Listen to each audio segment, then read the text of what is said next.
All right, good morning. So today we're going to learn how to multiply a monomial by a polynomial, and this is going to be the first day of the 2 days that we're doing this.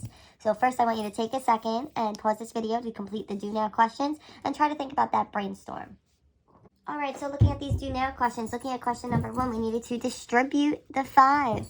So we distributed the 5 to the x, and 5 times x gives me 5x. Then we distributed the 5 to the 3, and we did 5 times 3, which gives me 15. Then we had number 2, we had to distribute that 2 that's in front of the parentheses. 2 times y gives me 2y, where 2 times negative 7 gives me a negative 14. Then we have question number 3, we're distributing that 3. 3 times 4a gives me 12a. 3 times negative 1 gives me a negative 3. Number 4, we're distributing that 4. 4 times 3x gives me 12x. And 4 times 5 gives me a positive 20. So then we need a brainstorm. How do we think we'd simplify 2x times 5x minus 4? Well, here if we look, we're going to distribute again. So I need to distribute the 2x to the 5x, which tells me I'm doing 2x times 5x. Then I need to distribute the 2 to the negative 4, so then I'm adding the 2 times a negative, 2x times a negative 4.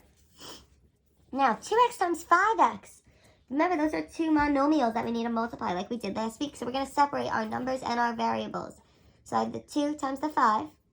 Then I have the x times the x. And remember, the invisible exponent on the x's is x to the first. Then I'm going to add, and I'm going to do the same thing for the second part. I'm going to separate. I have 2 times negative 4, and then I just have the x. So 2 times 5 gives me 10. Then when I'm multiplying, I need to add my powers. So I'm going to add x to the 1 plus 1. Then I have 2 times negative 4 gives me a negative 8, and then I just leave that x. So it becomes 10x squared minus 8x. All right, so in order to multiply a monomial by a polynomial, we are going to use the distributive property.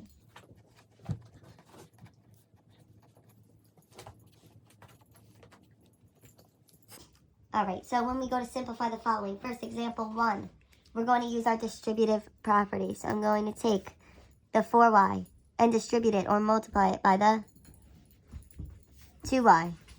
Then I'm going to take the 4y and distribute it to the negative 3. So that's 4y times a negative 3.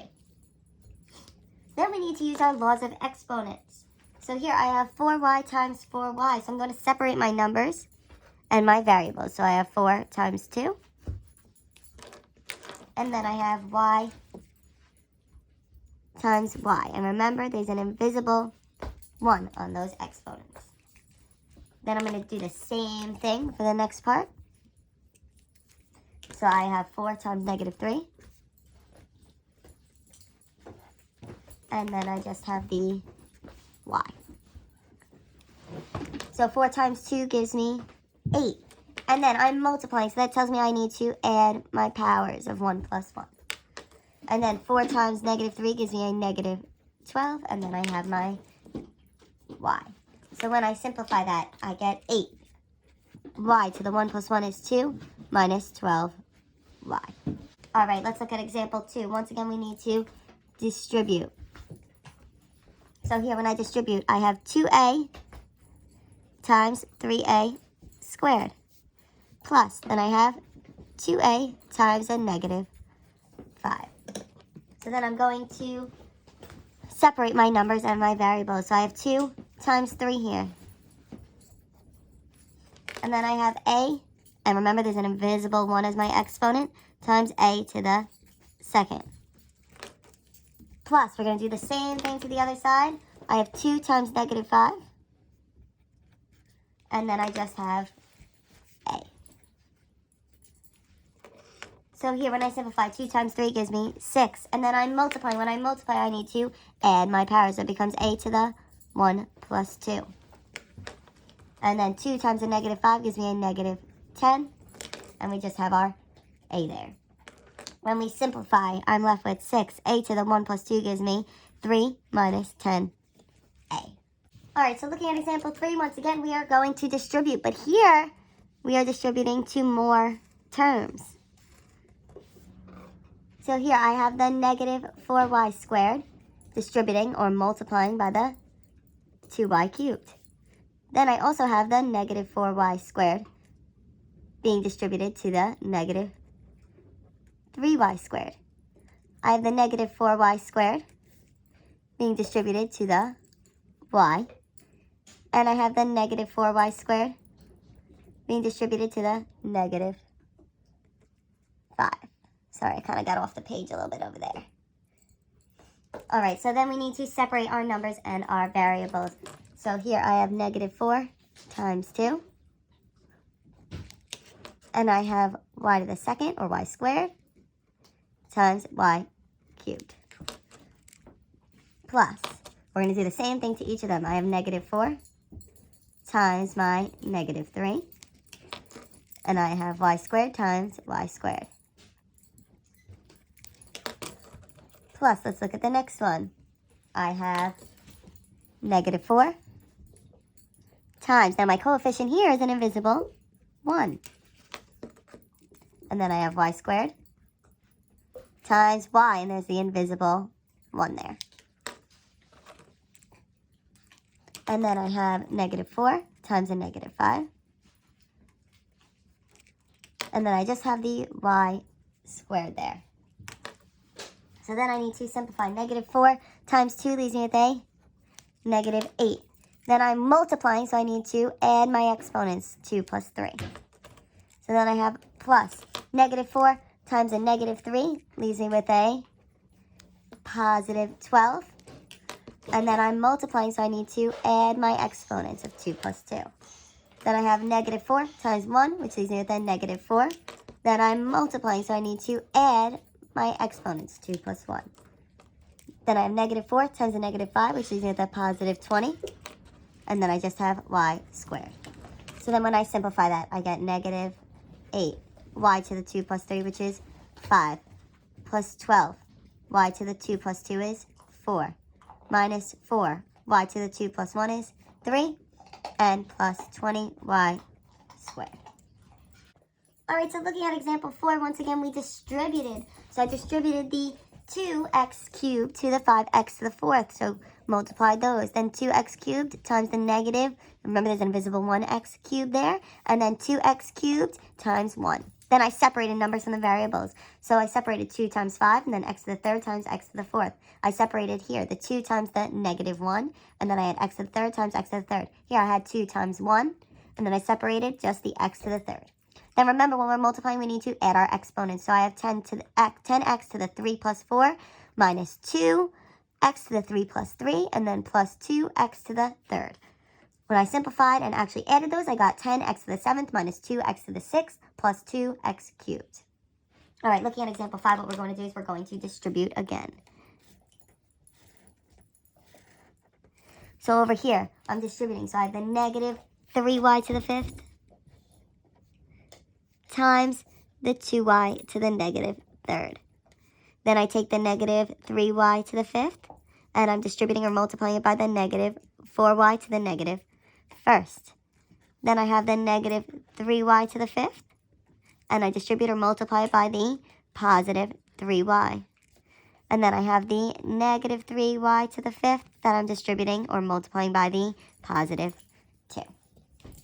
All right, so then just like we've been doing, we need to separate our numbers from our variables. So here I have a negative 3 times 2. And then I have y to the 5th times y to the negative 3rd. Then in the next one, I have a negative 3 times a negative 4. And then my variables, I have y to the 5th times y to the negative 1st. Then I have negative 3 times a positive 3. And y to the 5th times y. And remember that y has an invisible 1 there. And then last, I have my negative 3 times 2. And then I just have that y to the 5th there. So what we're going to do now is simplify. So negative 3 times 2 gives me a negative 6. Here I'm multiplying. Remember, when I multiply, I need to add my exponents. So it's y to the 5 plus a negative 3. So then I have negative 3 times 4, which gives me a positive 12. Then here I have y to the, I'm multiplying, so I need to add 5 plus a negative 1. Then here I have negative 3 times 3, which gives me a negative 9. Then I have y, and I'm multiplying, so I need to add 5 plus 1. And then last I have negative 3 times 2, which gives me a negative 6. And then I have y to the 5th there. So then when I simplify here, I get negative 6y. 5 plus negative 3 gives me to the 2nd power. Plus 12y. 5 plus a negative 1 gives me a 4. Then I have negative 9. And then y to the 5 plus 1 is 6. And negative 6y to the 5th. Now, one thing that you'll notice about this is this equation, compared to all the others, is not in standard form. So we want to put it in standard form. So we want to make sure it starts with the highest exponent and then goes to the lowest exponent. So my one with the highest exponent is negative 9y to the 6th. Then comes negative 6y to the 5th. Then positive 12y to the 4th. And then negative 6y to the 2nd. So this would actually be your final answer in standard form. So I want you to now take a second to try question number 6 on your own, and then we'll go over that. All right, so looking at example 6, again, we need to distribute. When I distribute, I have 4a to the negative 4 times a to the 7th. Remember, that's an invisible coefficient of 1 there. Then I have 4a to the negative 4 times 2a to the 6th. Then I have 4a to the negative 4th times negative 3a to the 5th, and 4a to the negative 4th times 5a to the 4th. Then we separate our numbers from our variables in each of them. So I end up with 4 times 1, and then a to the negative 4 times a to the 7th. 4 times 2, a to the negative 4 times a to the 6th. 4 times negative 3, a to the negative 4 times a to the 5th. 4 times 5, and a to the negative 4 times a to the 4th. Now when we simplify, I multiply all my numbers, and then I'm multiplying. So when I multiply, that means I need to add my powers. So I have 4, a to the negative 4 plus 7, plus 8, a to the negative 4 plus 6, minus 12, a to the negative 4 plus 5, plus 20, a to the negative 4 plus 4. So then when I add, I end up with 4, a to the 3rd plus 8, a squared, minus 12, a to the 1st, plus 20, a to the 0. Now, a to the 0 means there aren't any, or it's equivalent to 1, so we can just cross that out. So we end up with 4a cubed plus 8a squared minus 12a plus 20. There's no a attached to that. If you have any questions, please feel free to comment on this video.